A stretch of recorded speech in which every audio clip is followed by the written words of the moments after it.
So we're going over my first budget of April, which is crazy to say because it's halfway through the month. So, all right, let's see what I did with my money. Stick around.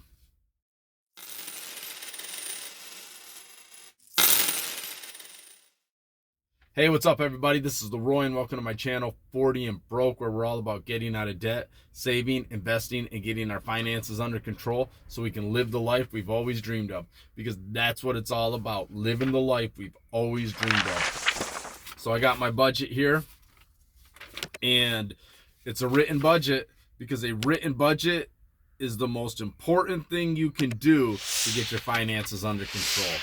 The most important. I say it every time. And this is my first budget of April, which is crazy because, like I said, we're almost halfway through this month, and I'm getting my first budget. But that's how it is on the magic months. So March was a magic month for me. So that meant at the end of March, I got that third paycheck.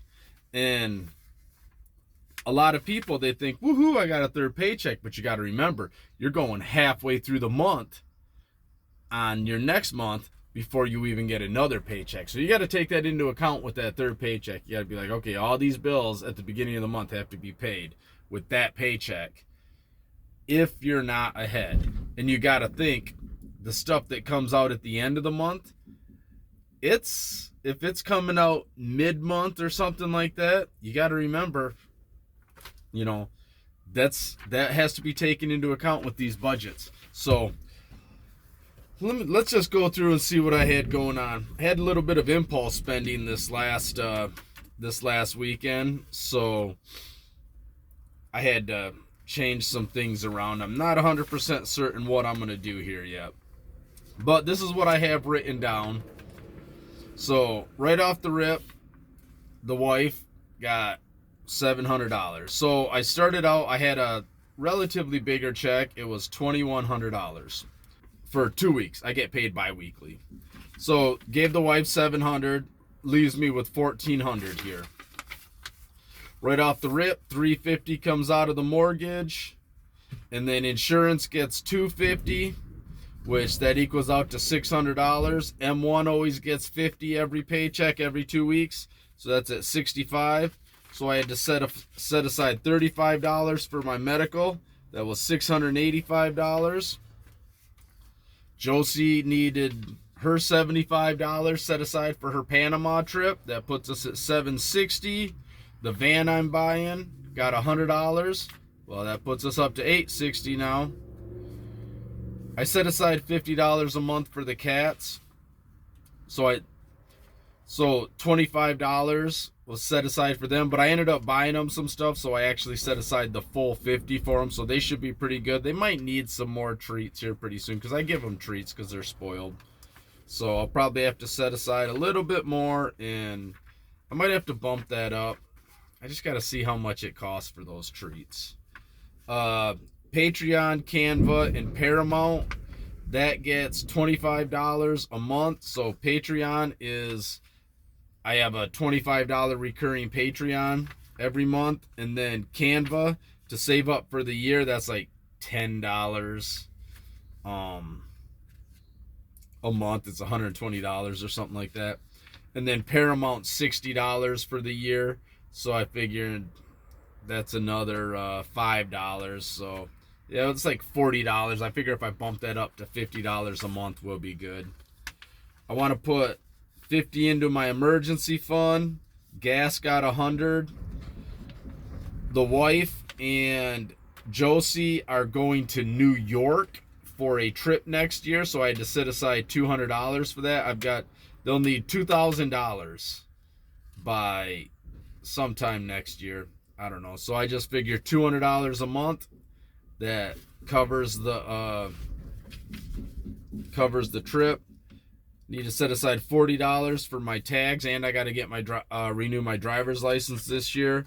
$50 for oil change, and phone internet $65. So that put me at $1,415. So I was actually $15 over my $1,400.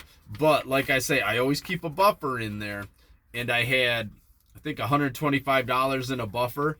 and a little over about $100 extra on my paycheck. So my paycheck was like $21.83. I don't count the 83.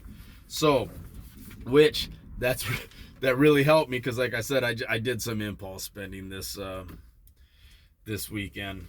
So what I'm doing is some of this stuff on here I've got I just gotta wiggle it around and figure out what I'm gonna do. So the impulse spending I did, we went grocery shopping, and Josie's birthday's coming up in April. The wife had money set aside for her birthday, so we were going antique stores because Josie loves antiques. So we were going to see what we could find her at the antique store.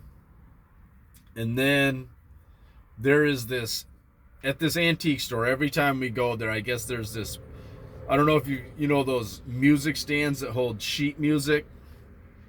Well, there's an antique one made out of brass, and it's really cool. The wife loves it. Josie loves it. And the wife showed it to me. She's like, I always want to buy this. And I was like, boom, grabbed it. I said, okay, we're taking it.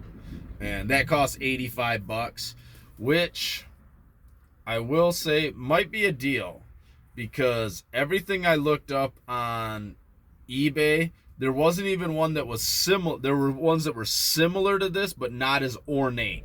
So, and the ones that I seen were similar were ranging anywhere from, and this, like I said, this is in really good condition, and they were ranging anywhere from $75 to up to $700. So, I mean, it could fall in between any there. Who knows? So I was like, yeah, so we got that. I got that for the wife, and she loves it. And I took us to Qdoba to eat. I love that place. It's like a taco bar. That place is great. And that cost $35. So then we decided Sunday we were going to clean up outside. I had to do some oil changes. I was going to do an oil change on the wife's Jeep, an oil change on my truck. We were going to burn some stuff, and just do, some basic yard work, get stuff cleaned up around the house. And well, that didn't work out right. Father-in-law called, and he was like, hey, I need a little bit of help over on the farm. Should only take about an hour. 6 hours later, we got done. So, but I did everything right, because it's basically, my father-in-law had a stroke, so he has a hard time getting around. I mean, he can get around. He's got a buggy that he can make it out there, and he was helping us while we were out there. But and he can walk if he's got his walker, but his balance, he just has trouble with his balance, and it being all ruddy out in the field, there wasn't much he could do. I mean, he was helping, and I'll give him that. I'll give him props for that. He was helping, and but he's just gotta keep plugging away at it and get his, keep going and get his balance back.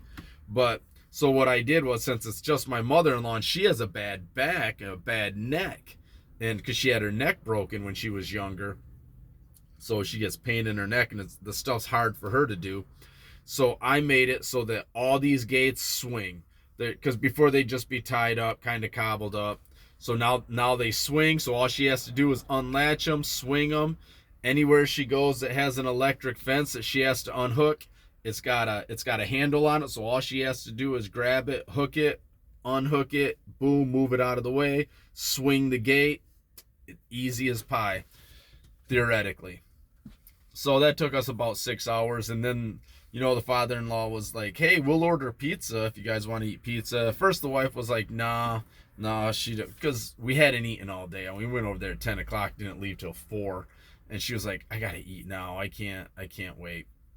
And I said, well, look, how about we get the pizza, because he wanted to eat at like 6, like another 2 hours, 2.5 hours, and I was like, I can order the pizza right now.